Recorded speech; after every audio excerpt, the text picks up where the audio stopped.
Siar kelangitan bukan hanya sekedar siar, tapi siar yang mampu menggerakkan seluruh orang untuk mencapai tujuan bersama, menjadi rahmatan lil alamin. Bismillahirrahmanirrahim. Assalamualaikum warahmatullahi wabarakatuh. Waalaikumsalam warahmatullahi wabarakatuh. Perkenalkan, nama saya Toto Supriyanto dari Karangasem Plumbon, Pak Kiai. Saya mau bertanya tentang pengalaman saya gitu Pak Kiai ya. Iya. Jadi ya alhamdulillah Pak Kiai, saya sebelumnya pernah belajar itu Pak Kiai apa sih, ilmu rasa gitu Pak Kiai. Ilmu rasa ya. Betul. Dalam perjalanan ilmu rasa itu Pak Kiai, saya pernah menemui, walaupun ini saya pemula Pak Kiai, Pak Kiai. Istilahnya pernah dalam perjalanan waktu saya belajar dulu, istilahnya Hu Allah Pak Kiai ya. Nah setelah itu saya pernah mendapat mimpi Pak Kiai. Ada yang menunjukkan kunci gitu. Ya kuncinya itu ya syahadat. Nah setelah itu seperti saya masuk ke lorong-lorong gitu. Nah pas kejadian di dunia nyata gitu, dengan dibukakan syahadat itu, alhamdulillah istilahnya kalau ke orang gitu istilahnya diminta apa namanya, diminta tolong atau gimana, dengan membuka syahadat di istilahnya di apa namanya, di belakang apa namanya kalau bahasanya berutu ya, di belakang berutu kebuka gitu Pak Kiai. Nah saya takutnya dengan jawaban yang di hati itu, misalkan jawaban masalah pribadi pribadi orang segala macam, saya takutkan itu dari jin. Nah jadi sebenarnya gimana Pak Kiai? Jadi saya biar tambah yakin di satarah ini gitu. Makasih. Terima kasih. Bapak siapa tadi? Oto. Pak Oto dari Karangasem Plumbon. Plumbon ya. Terima kasih Bapak Oto. Pertanyaan yang istimewa ya. Karena berkenaan dengan pengalaman pribadi. Jadi begini. Alamal insana malam ya'lam. Itu benar. Allah mengajarkan kepada kita semua apa-apa yang belum kita ketahui. Sekarang juga kita belum tahu ke depan ini kita akan diajarkan apa oleh Allah.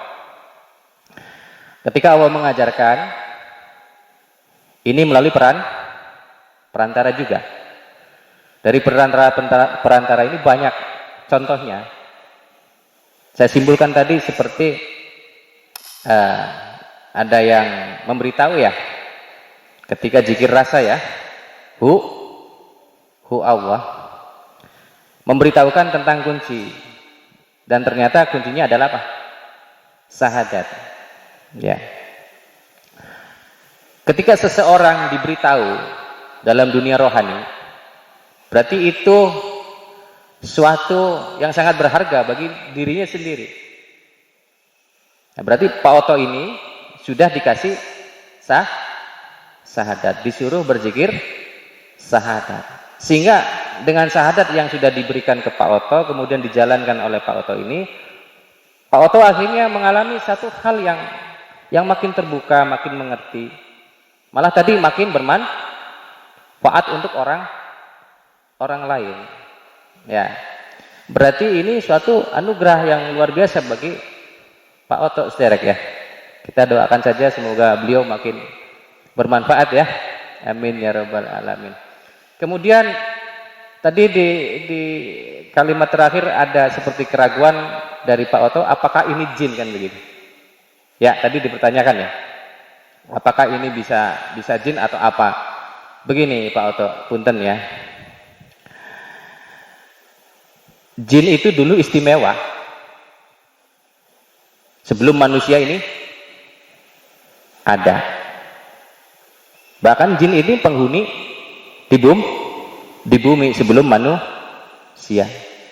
Maka di situ di Cirebon sendiri bilang ada Sang Yang Jan ya, atau nanti Banu Jan ya.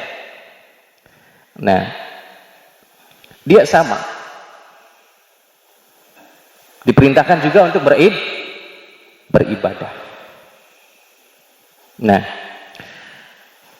setelah manusia diturunkan, makanya yang diistimewakan untuk saat ini di bumi adalah manusia. Sangat istimewa. Istimewanya kita ini, bahkan malaikat saja tidak diberitahu. Begitu juga iblis tidak diberitahu. Ada yang bilang manusia tidak akan bisa disentuh oleh jin karena lapisan manusia ini terlalu super power. Jin bisa hadir di kita itu hanya di luar dari kuasa kita. Saya terangkan. Di luar tubuh manusia ini ada 8 cahaya. 8 cahaya. Ada orang bilang aura, silakan. Sesuai dengan pendapat masing-masing. Tapi kita di Thariqah Satoriyah, kata guru-guru, ini adalah cahaya tubuh kita. Nah, belum lagi cahaya yang ada di jisim latif. 7 warnanya. Tadi kalau zahir 8. Kadang cahaya ini ada yang 1 meter, ada yang 2 meter, bahkan dalam berapa meter ya, sangat terang sekali. Sehingga biasanya orang yang begini, Masya Allah, magnetnya luar biasa. Orang melihat dia saja sudah gimana gitu rasanya, ya tak? Ingin bersamanya, ingin dibinanya, ingin dididiknya. Ada tubuh-tubuh yang seperti itu. Ini menandakan tubuhnya bercahaya. Nah, dari luar ini, jin itu tidak akan bisa masuk ke pancaran cahaya manusia ini. Nah, kalau kitanya cuma hanya 1 meter, mungkin di 2 meter jin di depan kita. Kemudian yang perlu dipertanyakan, kepentingannya apa jin ke kita? Ngasih nomor? Kira-kira begitu. Iya. Sekarang itu banyak sekutu ya. Iya. Manusia dan jin banyak sekutu. Nggak tahu di alam jinnya ada nomor enggak? Nggak tahu saya. Minta bantuan manusia enggak? Yang jelas, sekarang ada fenomena begitu. Manusia bekerja sama dengan jin untuk ngotak-ngotik nomor. Enggak panjang.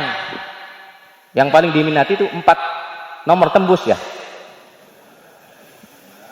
Ya, ada apa ini jin hadir ke kita? Begini, jin hadir ke kita itu ada kepentingan. Kepentingan apa? Kita orang thariqat harus positif.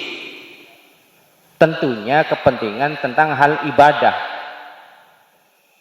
Ada tidak jin yang hadir di depan wali kemudian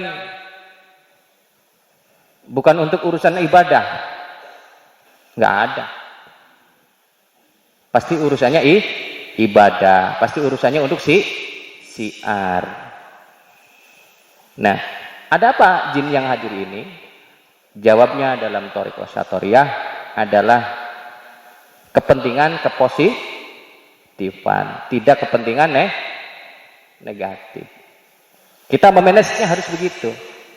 Kita harus berkeyakinan begitu supaya yang hadir ketika sampai didatangi jin bukan hal-hal yang negatif. Nah, kemudian saya juga dulu pernah dipertanyakan, Kang, apakah bisa manusia masuk ke alam jin? Bisa. Ada yang tidak bisa, bisa. Sampean bisa nggak bisa? Bisa. Mau?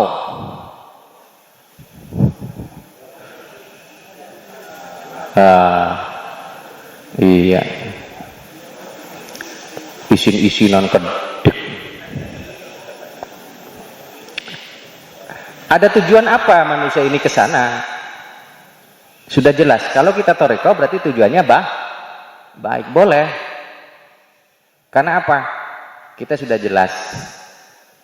Ada penjelasan dari Allah bahwa manusia dan jin ini diperuntukkan untuk apa? Ibadah. Jadi kalau orang toreko urusannya begitu. Terus ibadah. Nah, kemudian bagaimana prosesnya? Ya nggak main-main. Karena apa? Manusia yang bisa ke sana itu manusia khusus. Manusia khusus yang ilmunya khusus. Siapa yang ke sana? Bukan ininya kita. Nah, agar bisa nyaman ke sana, maka manusia yang diterbangkan itu jisim latif. Jisim latif. Nah, berarti jelas sekarang manusia juga adalah makhluk gaib.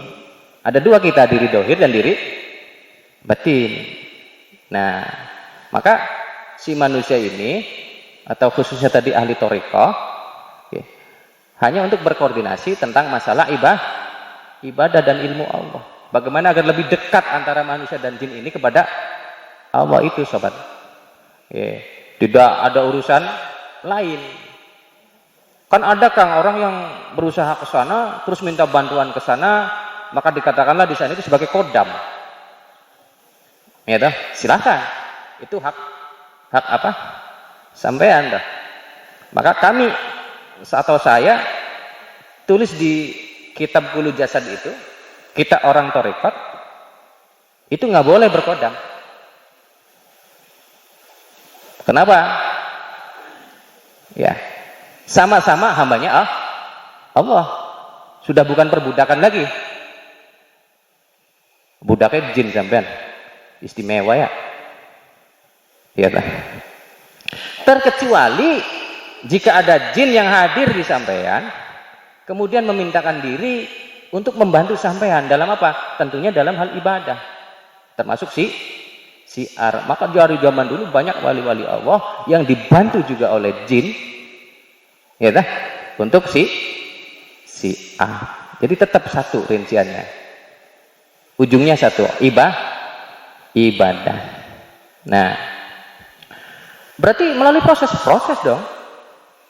Tentunya orang-orang yang sudah mempelajari tentang dunia rohani, diterbangkan jisim latifnya.